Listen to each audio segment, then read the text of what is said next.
નમસ્તે વિદ્યાર્થી મિત્રો, આ છે આપણા ધોરણ 10ના સમાજ વિદ્યાનું પેપર, સામાજિક વિજ્ઞાનનું પેપર. સોલ્યુશન આપણું જોઈ લઈએ છીએ. તો સૌ પ્રથમ છે જોડકા જોડો. એમાં કીર્તિ તોરણ એનો જવાબ આવશે વડનગર. એના પછી છે ઝરીકામ, એનો જવાબ આવશે સુરત.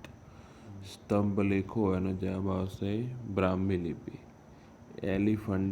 એલિફન્ટાનો જવાબ આવશે ધારાપુરી. ભારતીય સંગ્રહાલય, એનો જવાબ આવશે કોલકાતા. તો આ હતું આપણું જોડકા જોડો. એના પછી છે ખરા ખોટામાં પહેલો પ્રશ્ન છે, અનામત જંગલમાં લાકડા વીણવા સ્થાનિક લોકોને પ્રવેશવાની છૂટ હોય છે, તો ખોટું આવશે. એના પછી છે દેશની કુલ રાષ્ટ્રીય આવકને કુલ વસ્તી વડે ભાગવાથી માથાદીઠ આવક પ્રાપ્ત થાય છે, સાચું. ગુજરાત સરકાર દ્વારા કિશોરીઓને પોષણયુક્ત આહાર તેમજ કૌશલ્ય વિકાસ માટે સબળા યોજના, સાચું. ગ્રામ પંચાયત નગરપાલિકામાં પણ અનામત હોય છે અનુસૂચિત જાતિ જનજાતિ, સાચું. 2011ના અંદાજ મુજબ ભારતમાં સૌથી વધુ વૃદ્ધની વસ્તી અરુણાચલ પ્રદેશમાં છે, ખોટું. એના પછી છે કૃષ્ણરાજ સાગર બહુહેતુક યોજના ખાલી જગ્યા નદી પર આવેલી છે, તો આનો જવાબ આવશે કાવેરી. હુંનો ખ્યાલ સૌ પ્રથમ બ્યોડોરે આપ્યો હતો. અમેરિકાના કયા પ્રમુખ ગ્રાહકોને 4 અધિકાર આપ્યા છે? John Franklin Kennedy. એ આપણો જવાબ આવશે. એના પછી છે પૂછ્યું છે આપણને, હળવી મધ્યમ ગતિ ભારે વાહનોને સામાન્ય રીતે કઈ બાજુમાં? સૌથી ડાબી બાજુમાં ચલાવવું જોઈએ. ઉર્જાનો મુખ્ય સ્ત્રોત સૂર્ય છે. કયું જૈવ આરક્ષિત ક્ષેત્ર છે? તો પંચમઢી એ જૈવ આરક્ષિત ક્ષેત્ર છે. રેશમનો પ્રકાર નથી, તો ઇરીટસર શેતુળ છે, પણ ઝીંગા છે એ પ્રકાર નથી. ગુજરાતનું સૌથી મોટું રેલવે સ્ટેશન કયું છે? અમદાવાદ. પછી છે ગુજરાત સરકારે ગ્રાહક સુરક્ષાના નિયમો ક્યારે અમલમાં મૂક્યા? તો 18 ફેબ્રુઆરી 1988ના દિવસે અમલમાં મૂક્યા. દ્વિચક્રી વાહન ચલાવતા પહેરતા હેલ્મેટનું મુખ્ય કાર્ય માથા પર આવેલ અથડામણના આઘાતની અસર ઓછી કરવા માટે એ પહેરવાનું હોય છે. ગુજરાતમાં ખાદ્ય પદાર્થોને પ્રમાણિત કરવાનું કાર્ય કોણ કરે છે? CAC કરે છે. છોડના લીલા પાંદડા કઈ પ્રક્રિયાના માધ્યમથી હવાનો કાર્બન લે છે? પ્રકાશ સંશ્લેષણ.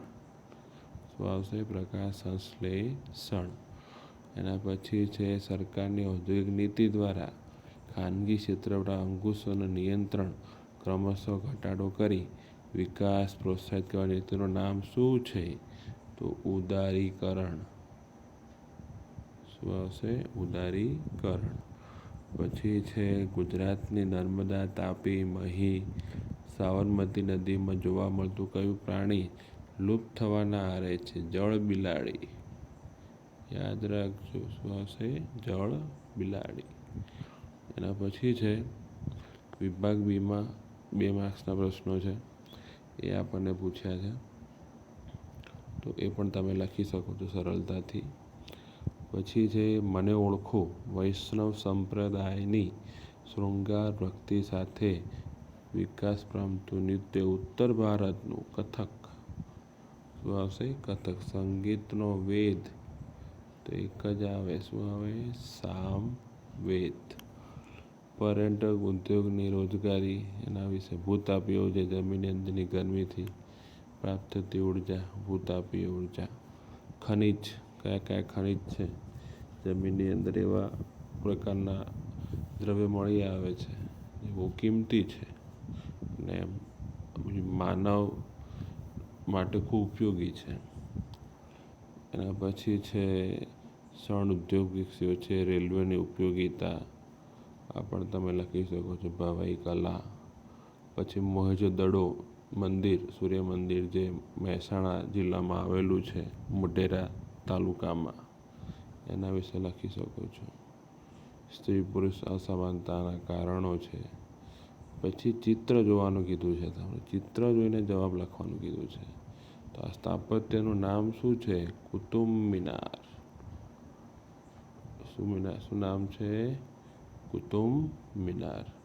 કયા શહેરમાં આવ્યું છે? તો દિલ્હી. એના પછી નિર્માણ કોણે કરાવ્યું હતું? કુતુબુદ્દીન ઐબક. કુતુબુદ્દીન ઐબક એનું નિર્માણ કરાવ્યું હતું. વલ્લભી વિદ્યાપીઠ ભાવનગરમાં આવેલી છે. ગણિતશાસ્ત્રની સિદ્ધિઓ, આર્યભટ્ટ એની સિદ્ધિઓ કીધી છે. પછી કૃષિ ક્ષેત્રે આવેલા સંસ્થાકીય સુધારા, હરિયાળી ક્રાંતિ વિશે લખવાનું કીધું છે. વર્ગીસ કુરિયન. અમૂલ ડેરી એના વિશે લખવાનું કીધું છે. હરિયાળી ક્રાંતિ વિશે મતલબ અનાજના ઉત્પાદનમાં વધારો કરવા માટે આપણે અલગ અલગ દવાઓ, અલગ અલગ ખાતરોનો ઉપયોગ કરતા થયા છીએ. એના દ્વારા ભારતમાં પાકોનું ઉત્પાદન છે ખૂબ મોટા પ્રમાણમાં વધારો થયો છે અને આપણે અન્ન ક્ષેત્રે સ્વાવલંબી થયા છીએ. એના ઉપર લખવાનું કીધું છે.